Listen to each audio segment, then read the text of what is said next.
Well, there's one question. As you mentioned previously about the change in the identity of entrepreneurs in terms of gender, do you see the change in the future? Do we still have some biases about what and who is an entrepreneur? Would someone of the panelists have idea on this? Sorry? Yep.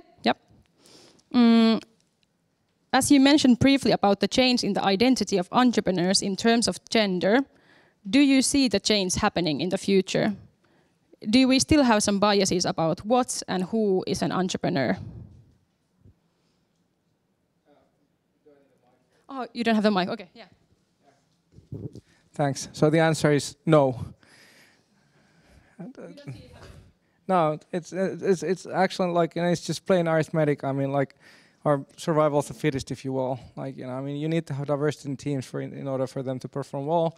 The more we have that happening, more people realize that, you really need to put that in there. And those teams that don't realize that, well, they're gonna die. So, like, I think like it's gonna take a while, right? It's gonna take like 5 years or 10 years. But like, I mean, honestly, 10 years ago, when you ask people, like, if you want to be an entrepreneur, almost nobody said that. Yeah. Now, like roughly 50, in Aalto, for example, more than 50% of the students say that that could be an option. So I think like, if we just keep at it and we sort of like, because this is not about opinion. This is about facts. This is about the fact that diversity is not just kind of beautiful humanistic ideal, but is something that really translates into great performance in teams and the capability of acting in a world that keeps on throwing these curveballs at us. So that's why I say that the answer to your question is no. Yeah, Priyanka, go for it. Yeah, I think I understand what you're saying, but I would still say that just having diverse team does not mean that they will understand it. They really need a culture of inclusion to understand. And when you say that coming in the future, if we see that this bias is going to get over, is only by education, by raising awareness, and by having more representation and more females in entrepreneurship. So I think that, at least for me, I have seen the change, at least some, and I am hopeful that there will come more, but the only need is to educate our employees about it. Yeah, maybe this is also a good question for you, Priyanka. There's a question. I'm French. The Finnish entrepreneurs I know are telling me not to open a business in Finland. Taxes are too high, too little help, etc., etc. Is this really the case? I have the impression it is easier here in Finland compared to France. Well, yeah. You don't know about France, but what has been your experience here in Finland? For me, it has not been that difficult, like to start a business, because it's very easy registration and things are not that challenging, and there are like places where you can go and take help, like Nuco, and there are people who can help you register. But yes, the difficult part is to gain trust with your customers. So I think that it is not just for the entrepreneurs, but also for everyone else listening to actively invest and support in diverse businesses. But for anyone who is listening, I would say it is better to take the chance than to regret not doing it. And there are people who are doing it. And I think that it is possible. It is possible. Thank you. There's also one. Please share one of your failures and how you recovered. Is there someone who likes to be honest and share some entrepreneurial failures? Anthony is brave. So many, which one to choose? He was just saying that there's too many that he can choose, so let's give him a second.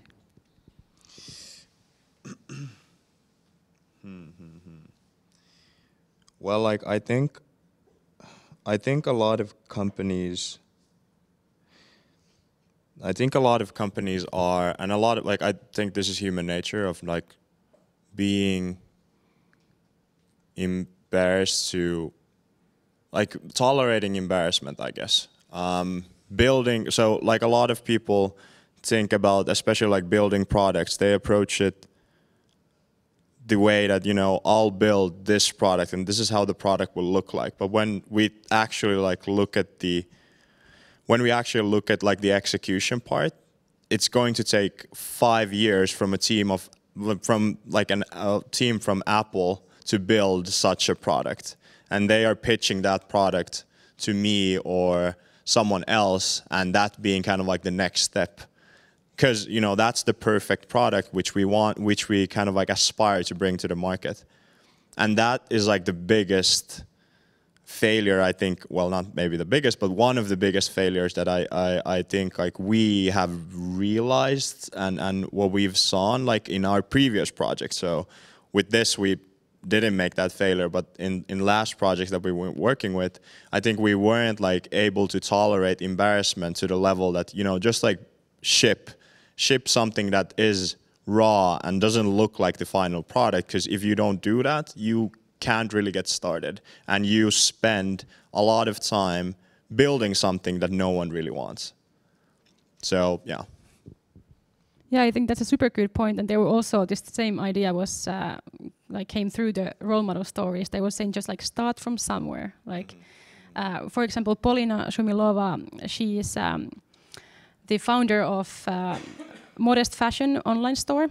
And first, they didn't have the online store platform, and they were just taking photos of their clothes and accessories in their living room and posting on Instagram. And eventually, when you get more feedback, you will be able to also develop, and you will have more resources. But like, yeah, maybe don't put your standards too high at the beginning. Like, just do it. Yeah.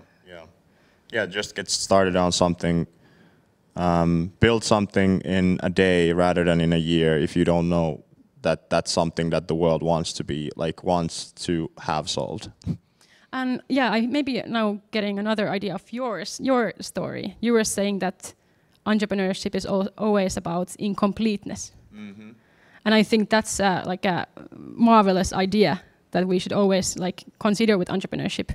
We're always incomplete. Yeah, definitely. That's like what's extremely frustrating as well, that, you know, you're never ready, and you have to be okay with that you like nothing is never kind of like done, and you're not set. You know, every single day is day one. That's like one of our like cultural pillars in our team, that every single day is day one.